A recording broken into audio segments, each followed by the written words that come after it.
Good evening, everybody, and welcome to another edition of Chasing Rabbits. My name is Scott Brown, and you have found my vlog dedicated to helping you become the leader you always wish you had worked for. I'll tell you a little bit of a personal story. So, when I was young, I grew really fast, really quickly. From the time that I started fourth grade until the time that I finished sixth grade, I grew about 2 feet. 2 feet in 2 years. And during that time, my voice changed, I got hair under my arms, all that puberty stuff happened way too young for me to really understand what was going on. It also made me stand out in elementary school to all of my peers when I became all of a sudden a head taller than everybody. I got picked on unmercifully. I got bullied. I got teased. It was not a good time. It was not a great experience whatsoever. Those from like fourth grade through 12th grade. Not really a good time.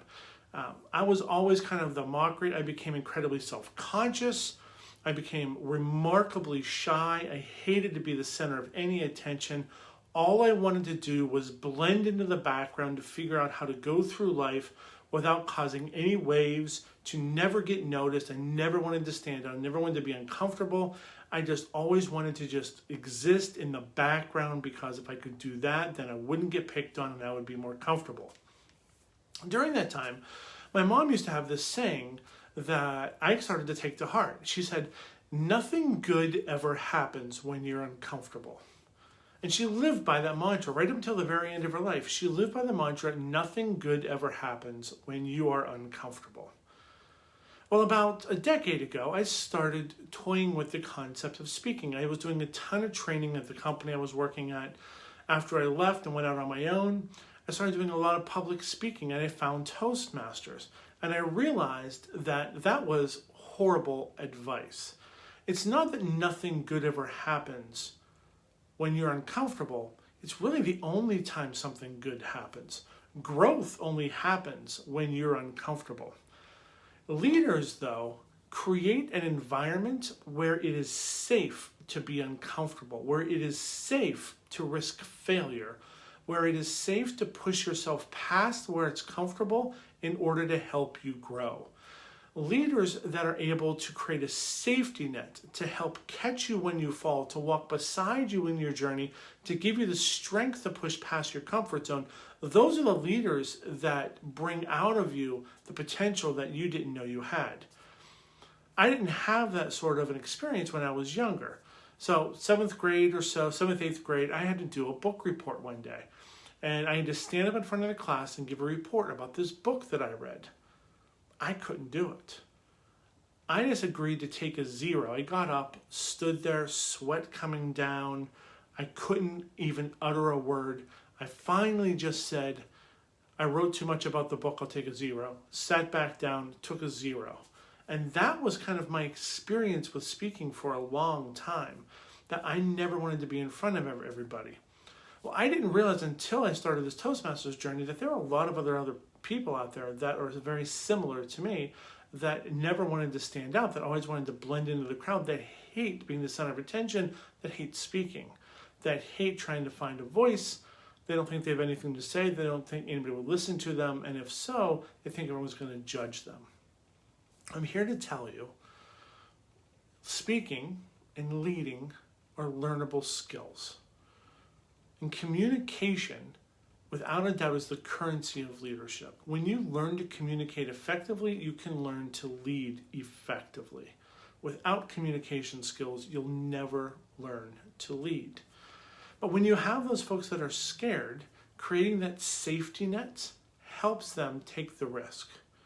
If you are that individual that is scared of trying to speak, I want you to remember this, and this is so much more important than the advice my mother gave me.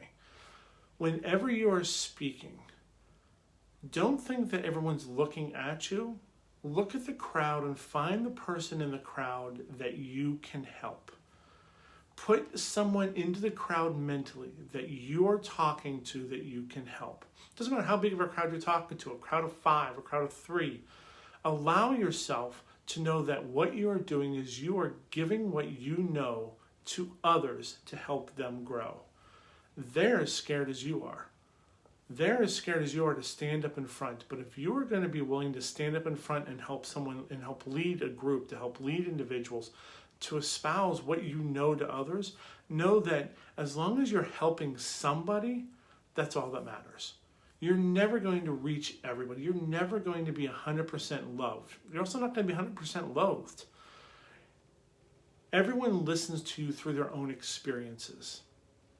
But in order to help someone grow, you have to create that culture where they're able to be uncomfortable, where they all of a sudden cherish the opportunity to find discomfort, to push through it in an effort to grow and become better. It's not that nothing good ever happens when you're uncomfortable. It's really that only good things happen when you're uncomfortable. Being uncomfortable means you're challenging yourself, you're pushing yourself, you're doing something that you didn't know you could do. The reason why I'm doing these videos is because I all of a sudden realized I was again uncomfortable talking to a camera, talking to an audience. I got very comfortable talking to a little white dot and uncomfortable talking to the masses. So my advice to you tonight is this: find something that makes you uncomfortable. Find the folks that are able to create that safety net so that you can do what makes you uncomfortable and know that you're going to be okay. And then push through that discomfort to do whatever it is that scares you. On the other side of that discomfort is going to be your potential. Now, I wasted decades of my life being afraid of everything, being afraid to stand out, being afraid to be who I was, being afraid of the world. Don't do that to yourself. Don't waste those years. Don't waste the years where you're developing your voice and be silent. Don't be silent. Let yourself have a voice. There's someone out there that needs to learn from your experiences. My experiences, I'm just now starting to share in the past few years. Don't be like me. Instead, find your voice now. Until tomorrow, my friends, this is Chasing Rabbits. My name is Scott Brown, and I hope you have a wonderful night. Find your voice, be uncomfortable, and do it anyway. Have a good night, my friends.